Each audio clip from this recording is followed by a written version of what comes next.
Hello beautiful people, welcome back to our YouTube channel crazy rowdy. ఈరోజు మనం సొరకాయ curry ఎలా ప్రిపేర్ చేసుకోవాలో ఈ వీడియోలో చూసేద్దాం.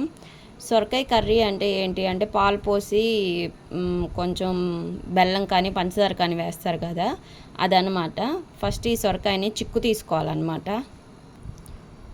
చూస్తున్నారు కదండి, ఇక్కడేమో మనం చిక్కు తీసేసాను. ఇదిగోండి చిక్కు తీసేసాను. ఇప్పుడు ఇవన్నీ కవర్లో ఎత్తేస్తాను. నెక్స్ట్ దీన్ని కట్ చేసుకోవాలన్నమాట. ఇలా కట్ చేశాను. కట్ చేసిన తర్వాత దీని లోపల ఇదిగోండి ఇలా కండను విత్తనాలు ఉన్నాయి కదా, అవన్నీ తీసేయాలన్నమాట. చూసారు కదండి, ఇందులోకి వచ్చేసరికి కండ అవన్నీ తీసేసాను, విత్తనాలు కూడా. ఇప్పుడు ఇవి ఉప్పు నీటిలో వేయాలన్నమాట. వేసి బాగా కడుక్కోవాలి. ఇప్పుడు ఇవన్నీ తీసి చిన్న చిన్న ముక్కలుగా కట్ చేసుకోవాలన్నమాట. చూస్తున్నారు కదండి, ఇక్కడ ముక్కలు కట్ చేశాను అనమాట. కొంచెం పెద్ద ముక్కలనే కట్ చేసుకోవాలి. మరీ అంత చిన్నవి కాదు, మరీ అంత పెద్దవి కాదు. చిన్నవి అయితే చిదిరిపోతాయండి, పెద్దవి అయితే ఉడకు. అందుకని మీడియం సైజు ముక్కలు కట్ చేసుకోవాలి. ఇక్కడ స్టవ్ ఆన్ చేసుకొని బాణీ పెట్టుకున్నాము.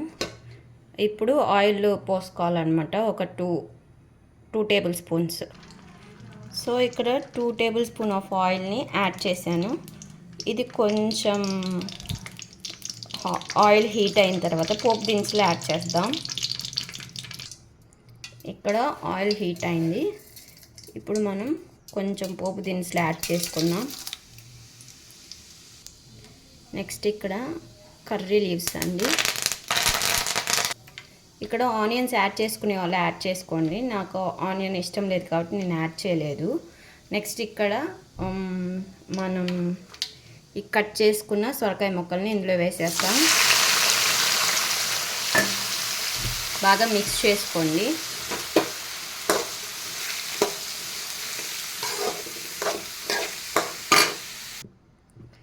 ఏ కర్రీ అయినా ఏ ఫ్రై అయినా సరే స్టవ్ మీడియం ఫ్లేమ్లో పెట్టుకొని చేసుకుంటే కర్రీస్ అనేవి చాలా నీట్గా పర్ఫెక్ట్గా కుక్ అవుతాయండి.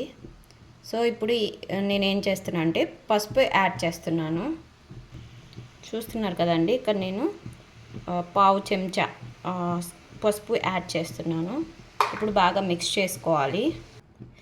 ఇక్కడ నేను కర్రీ చేస్తున్నాను కాబట్టి నేను రాళ్ళుప్పుని యూజ్ చేస్తున్నాను. రాళ్ళుప్పు ఎవరి దగ్గర లేకపోతే సాల్ట్ కూడా యూజ్ చేయొచ్చు. ఇదిగో చూడండి, నేను ఇక్కడ రాళ్ళుప్పుని యాడ్ చేస్తున్నాను. ఇది కర్రీ కాబట్టి రాళ్ళుప్పునైనా యూజ్ చేయొచ్చు. ఇప్పుడు మళ్ళీ వాటర్ అప్లై చేస్తాం కాబట్టి కరిగిపోతుంది. ఇక్కడ నేను 1 స్పూన్ కారంని యాడ్ చేస్తున్నాను. కారం ఎక్కువ పట్టదండి, ఎందుకంటే పంచదార పాలు పోస్తున్నాం కాబట్టి కొంచెం వేసుకోండి. ఇప్పుడు ఈ కర్రీని బాగా మిక్స్ చేసుకోవాలి. ఈవెన్గా మిక్స్ చేసుకోండి. ఇప్పుడు మనం 2 to 3 టేబుల్ స్పూన్ ఆఫ్ పంచదార వేస్తున్నాను. బాగా మిక్స్ చేసుకోవాలి. ఇక్కడ చూస్తున్నారు కదా, ఇక్కడ ఆయిల్ తేలుతుంది కదా, ఆ టైంలో మనం వాటర్ని యాడ్ చేసుకోవాలి. 2 to 300 ml ఆఫ్ వాటర్ని యాడ్ చేసుకుందాం. చూడండి, వాటర్ యాడ్ చేస్తున్నాను. 2 to 300 ml ఆఫ్ చాలు. ఇప్పుడు బాగా మిక్స్ చేసుకొని మూత పెట్టేసుకోండి. ఆ వేడికి మగ్గుతుందన్నమాట కర్రీ అనేది. మధ్య మధ్యలో కర్రీని కలుపుకుంటూ ఉండాలన్నమాట. కర్రీ ఒక 70% కుక్ అయితే చాలండి. ఈ కర్రీ కుక్ అవటానికి 10 to 15 మినిట్స్ పడుతుంది. సో ఇక్కడ కర్రీ ఉడుకుతుందండి. నెక్స్ట్ ఇది ఉడికిందో లేదో మనకి ఎలా తెలుస్తుంది అంటే, ఇందులో ఒక ముక్క తీసుకొని పక్కన ఆరపెట్టుకోవాలి. ఇక్కడ ఆరపెట్టుకొని ఇప్పుడు దీన్ని నొక్కాలన్నమాట. ఇంకా కొంచెం ఉడకాలి. సో మళ్ళీ ఇక్కడ చెక్ చేస్తున్నాను. ఓకే, కుక్ అయింది. చెప్పాను కదా 70% కుక్ అయితే సరిపోతుంది. నెక్స్ట్ ఇక్కడ స్టవ్ ఆఫ్ చేసుకోవాలి.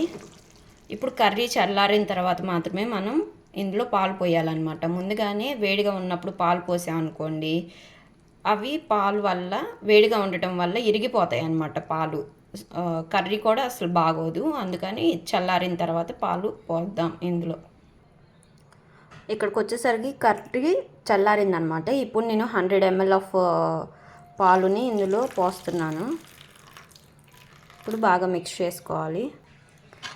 చూస్తున్నారు కదండి, ఇక్కడ పాలు పోసిన తర్వాత కర్రీ కలర్ కూడా చేంజ్ అయిపోయింది అనమాట. ఇంకింతే curry. If you like our video please like, share and subscribe to my channel crazy rowdy. ఇంకా మీకు ఏమైనా వంటలు కావాలంటే నాకు కామెంట్ సెక్షన్లో మెన్షన్ చేయండి. ఖచ్చితంగా నేను వీడియో చేస్తాను అనమాట. బాయ్.